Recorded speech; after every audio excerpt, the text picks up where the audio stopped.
Hello दोस्तों, आप सभी का बहुत बहुत हार्दिक अभिनंदन। स्वागत मेरे सभी दोस्तों को। दोस्तों, एसएससी जीडी एग्ज़ाम 2025 के लिए जितने भी एसएससी जीडी 2000 यानी कि 24 में क्वेश्चन पूछा गया दोस्त, मैं आप सभी के बीच लेकर आया हूं, जो कि आज 20 फरवरी फर्स्ट शिफ्ट के जितने भी करंट अफेयर को छोड़कर मैं 25 क्वेश्चन आप सभी के बीच लेकर आया दोस्त। अति महत्वपूर्ण प्रश्न जरूर देखें मेरे दोस्त। तो आज का कैसा क्वेश्चन रहा, किस प्रकार से क्वेश्चन आपके शिफ्टों में क्वेश्चन पूछा जाएगा, तो टाइम को वेस्ट ना करते हुए आप सभी के बीच पहला क्वेश्चन लाता हूँ। ठीक है मेरे दोस्त। जैसे कि देखो, पहला क्वेश्चन पूछा गया था दोस्त कि जो सत्यशोधक समाज की संस्थापक है सो कौन है। तो सत्यशोधक समाज की संस्थापक पूछे तो ज्योतिबा फुले। ठीक है, कि ज्योतिबा जो फुले है मेरे दोस्त, तो सत्यशोधक समाज की संस्थापक है। अच्छा दोस्त, क्वेश्चन इस प्रकार से पूछा जाता है कि ब्रह्म समाज की अगर पूछे कि संस्थापक कौन है तो राजा राम मोहन राय 1828 में ब्रह्म समाज की स्थापना किया गया था। ठीक है, वहीं पूछे कि तत्वबोधिनी सभा की स्थापना तो देवेंद्रनाथ टैगोर 1839 में। ठीक है मेरे दोस्त, तत्वबोधिनी सभा की स्थापना देवेंद्रनाथ टैगोर 1839 में। अगला क्वेश्चन पूछ सकता है कि ब्रिटिश सार्वजनिक सभा की स्थापना किसने किया था। तो दादा भाई नौरोजी 1848 में ब्रिटिश सार्वजनिक सभा की स्थापना किया गया था।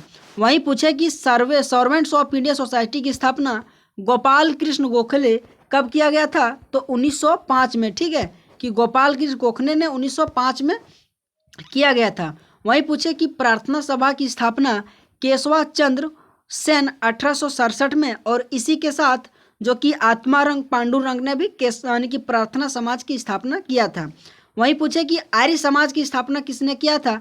तो दयानंद सरस्वती ने 1875 में। अगर पूछे कि कहाँ किया गया था तो बम्बई में। ठीक है मेरे दोस्त, कि आर्य समाज की स्थापना 1875 में बम्बई में, जो कि आंसर लोग कलकत्ता मार के आता है, तो आपको याद रखना है जो कि बम्बई आंसर करना है। ठीक है मेरे दोस्त, आज का क्वेश्चन आपके 20 फरवरी में जितने भी फर्स्ट शिफ्टों में क्वेश्चन पूछा गया एसएससी जीडी 2024 में, मैं आप सभी के बीच लेकर आया हूं दोस्त। अगर आपको अच्छा लगता होगा वीडियो तो आप सबसे रिक्वेस्ट है हमारे इस चैनल को आप जरूर सब्सक्राइब करना। ठीक है मेरे दोस्त। अच्छा दोस्त, अगला क्वेश्चन दिया गया था कि भारतीय जो उपमहाद्वीप में लेखन का सबसे जो प्राचीन शैली है सो कौन सा है। ठीक है, तो इस क्वेश्चन का आंसर आ जाएगा सिंधु शैली। ठीक है, कि जो प्राचीन शैली कौन सा है भारत के उपमहाद्वीप में लेखन में, तो सिंधु शैली। आइए दोस्त देखते हैं कि सिंधु घाटी सभ्यता से संबंधित आपके एग्जाम में बहुत बार क्वेश्चन पूछा जाता है। ठीक है, कि सिंधु घाटी सभ्यता को हड़प्पा सभ्यता के नाम से भी जाना जाता है। यह ग्रिड प्रणाली पर आधारित व्यवस्थित योजना के लिए प्रसिद्ध है। सिंधु घाटी सभ्यता एक कांस्य युगीन सभ्यता है। ठीक है दोस्त, यकीन मानना क्वेश्चन आपके एग्जाम में पूछा गया है कि जो हड़प्पा सभ्यता है सो किस प्रकार से, यानी कि युगीन सभ्यता है तो कांस्य युगीन सभ्यता है। ठीक है, जो आपके एग्जाम में कई बार का क्वेश्चन पूछा जाता है कि कांस्य युगीन सभ्यता किसको कहा जाता है, तो हड़प्पा सभ्यता को कहा जाता है। उसके बाद आज के उत्तर पूर्व अफगानिस्तान से पाकिस्तान और उत्तर पश्चिम भारत तक फैली हुई है यह सिंधु घाटी सभ्यता, और घग्गर यानी कि नदी के यानी कि घाटियों में फैली फूली है। ठीक है दोस्त, सिंधु घाटी सभ्यता से बार बार क्वेश्चन पूछा जाता है, वहीं हड़प्पा वहीं सिंधु। ठीक है, लेकिन अगर पूछे कि सिंधु किस नदी के किनारे स्थित है, मोहनजोदड़ो, तो सिंधु नदी के किनारे। वहीं पूछे हड़प्पा किस नदी के किनारे, तो रावी नदी के किनारे। ठीक है, रावी नदी के किनारे हड़प्पा। ओके, अच्छा ये भी क्वेश्चन पूछा जाता है कि हड़प्पा की खोज किसने किया, दयाराम साहनी ने। मोहनजोदड़ो की खोज किसने किया, तो राखलदास बनर्जी ने। तो इस तरीके से क्वेश्चन आपके एग्जाम में बार बार क्वेश्चन पूछा जाता है। ठीक है, अगला क्वेश्चन है कि जब मेंडलीव ने अपना कार्य को प्रारंभ किया था उस समय आवर्त सारणी में कितने तत्व थे। ठीक है, तो उस समय पूछ रहा है कि 63 तत्व जो मेंडलीव ने अपना कार्य को प्रारंभ किया था उस समय आवर्त सारणी में कुल कितने तत्व, 63 तत्व। मेंडलीव की आवर्त सारणी में तत्वों को उनके यानी कि मूल गुण, परमाणु द्रव्यमान और रासायनिक गुणों के आधार पर व्यवस्थित किया गया था। क्वेश्चन ये पूछ सकता है कि जो मेंडलीव हमने अपने आवर्त सारणी में किस प्रकार से व्यवस्थित किया था, तो मूल गुण यानी कि परमाणु द्रव्यमान और रासायनिक गुणों यानी कि परमाणु द्रव्यमान और रासायनिक गुणों के आधार पर व्यवस्थित किया था। मेंडलीव के कार्य के दौरान पूछे तो 63 तत्व ही जानकारी थी। प्रत्येक तत्व के गुण का अध्ययन करने के बाद मेंडलीव ने पाया कि तत्वों के गुण यानी कि आवधिक रूप से परमाणु द्रव्यमान से संबंधित थे। तो ये क्वेश्चन का आंसर 63 था, जो कि आपके एग्जाम में ये क्वेश्चन पूछा गया था।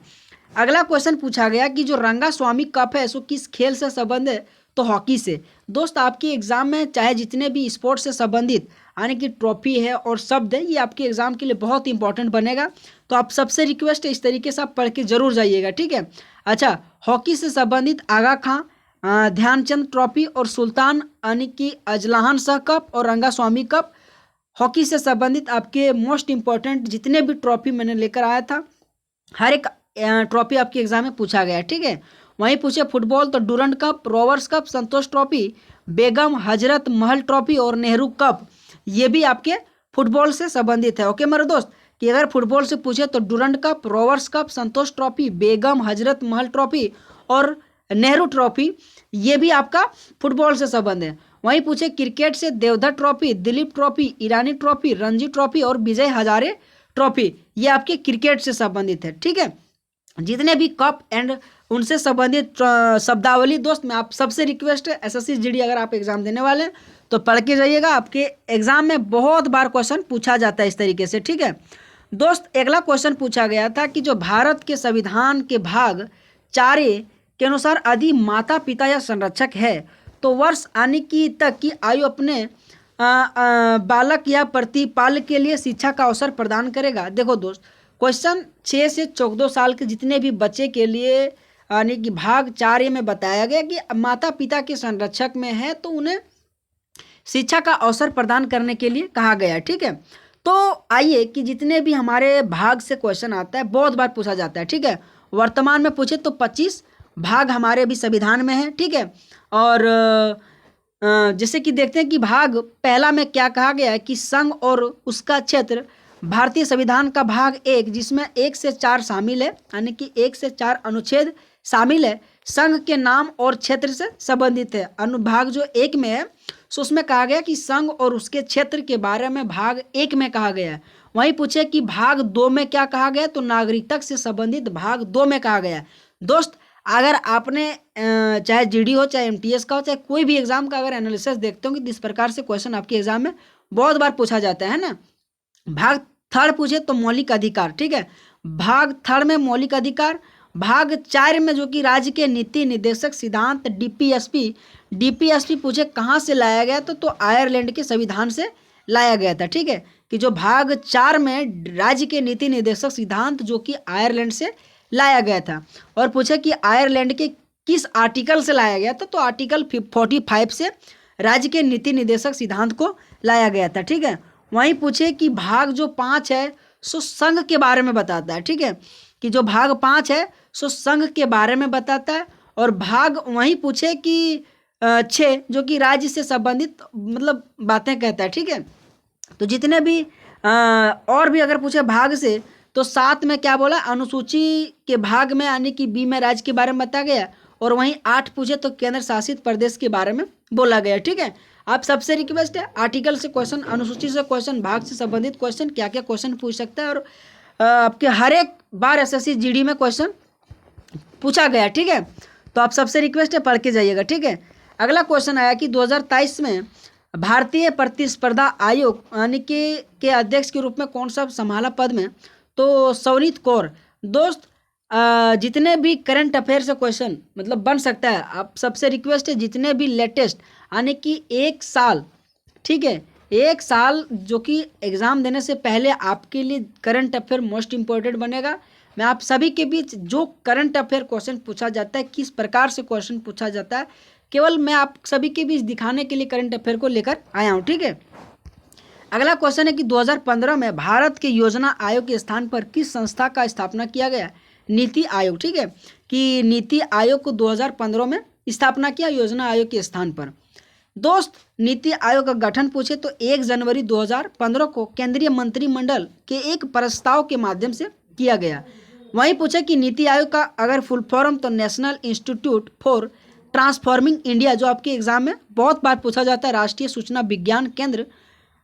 मोस्ट इंपॉर्टेंट क्वेश्चन बनता है कि नीति आयोग का फुल फॉर्म तो national institution for transforming India, okay. अगला क्वेश्चन कि अपने नेटवर्क यानी कि फॉर डिजिटल कॉमर्स की एक क्या पहल है? तो इस क्वेश्चन का आंसर आ जाएगा उद्योग संवर्धन और आंतरिक व्यापार विभाग, जो एक प्रकार से open network for digital commerce का एक पहल है। दोस्त, ऐसे बहुत सारा क्वेश्चन आता है जो हमें नहीं पता चलता है, ठीक है। लेकिन अगर आप पीवाईक्यू क्वेश्चन को नहीं देख के जाते हैं तो कहीं ना कहीं मतलब 5-6 क्वेश्चन ऐसा आ जाता है जो मतलब हमसे नहीं होता है। तो आप सबसे रिक्वेस्ट है प्रीवियस ईयर क्वेश्चन चाहे एसएससी जीडी का जितना बन सके आप करके जाइएगा, आपके एग्जाम के लिए मोस्ट इंपॉर्टेंट काम करेगा, है ना। क्वेश्चन आया था कि वाराणस हिंदू जो त्यौहार है किस जनजाति के द्वारा मनाया जाता है? तो वर्ली और कोंकणी, जो वर्ली और कोंकणी है ना, सो वाराणस हिंदू जो त्यौहार है सो इन जनजातियों के द्वारा मनाया जाता है, ठीक है।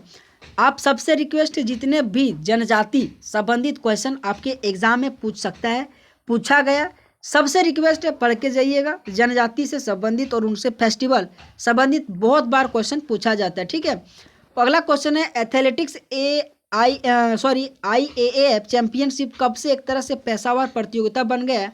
तो 1997 से IAAF जो चैंपियनशिप है सो एक तरह से पेशेवर प्रतियोगिता बन गया है। आपके एसएससी जीडी जो कि 20 फरवरी के फर्स्ट शिफ्ट में क्वेश्चन पूछा गया 2024 में, सारा का सारा क्वेश्चन मैं लेकर आया हूँ।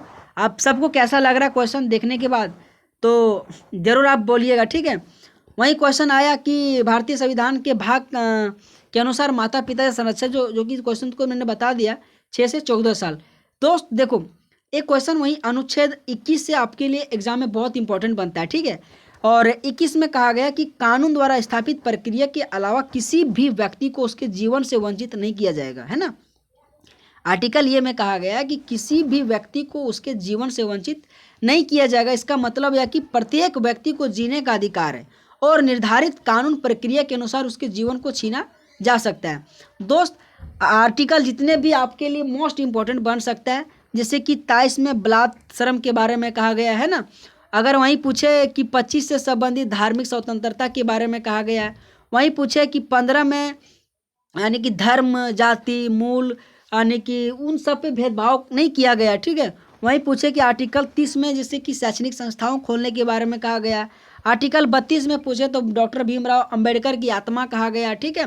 तो ये सब आप इंपॉर्टेंट जितने भी बन सकता है पढ़ के जाइएगा, आपके एग्जाम में क्वेश्चन आता है दोस्त। जो कि जितने भी क्वेश्चन मैंने लेकर आया जो कि जीडी 2024 20 फरवरी फर्स्ट शिफ्ट क्वेश्चन है मेरे दोस्त, ठीक है।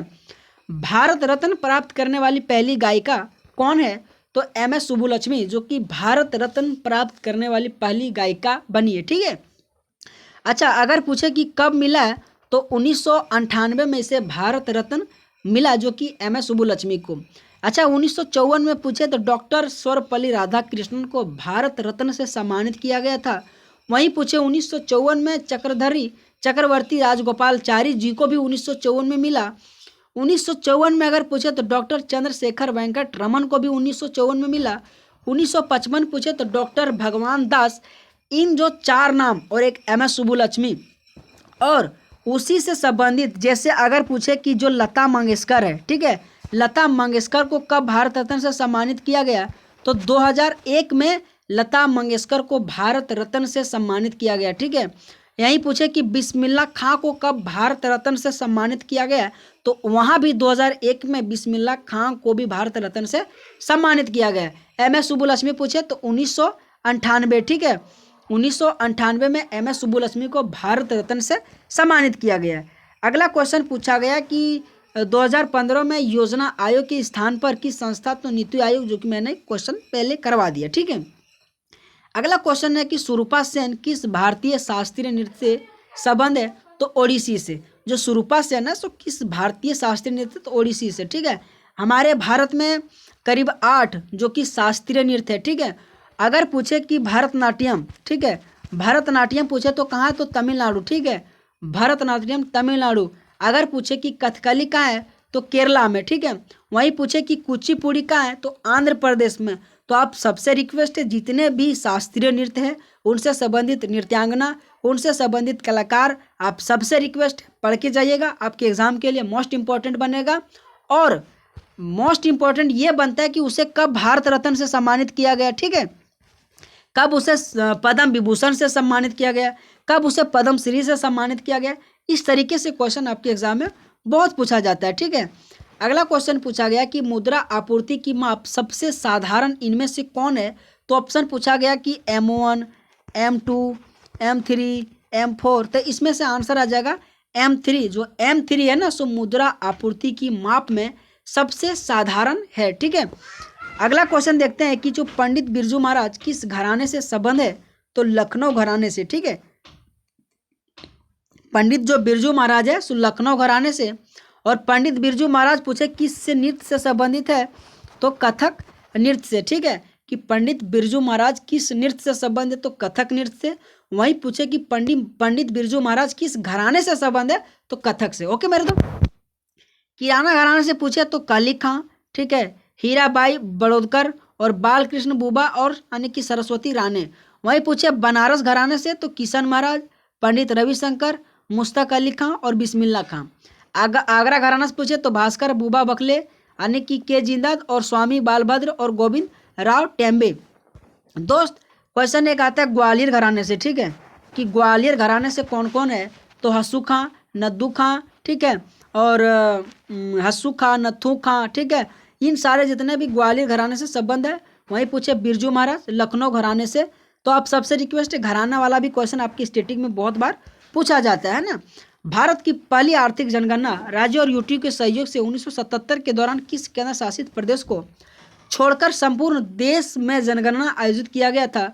तो जो लक्षद्वीप है ना, लक्षद्वीप को छोड़कर आने की 1977 में पूरे राज्य और यूटी के सहयोग से 1977 में जनगणना पूरा कराया गया था। ठीक है, वहीं पूछे कि 2011 जनगणना का आदर्श वाक्य क्या था? तो हमारी जनगणना हमारा भविष्य। देखो दोस्त, जनगणना से आपके एग्जाम में कोई ऐसा शिफ्ट ना जिसमें क्वेश्चन नहीं पूछा जाएगा। ठीक है, देखो दोस्त, अगर पूछे कि 2011 जनगणना अभी किस जनगणना है? तो 15वीं जनगणना। ठीक है, 15वीं जनगणना। लेकिन अगर स्वतंत्र भारत की पूछे कितनी जनगणना? तो 7वीं जनगणना।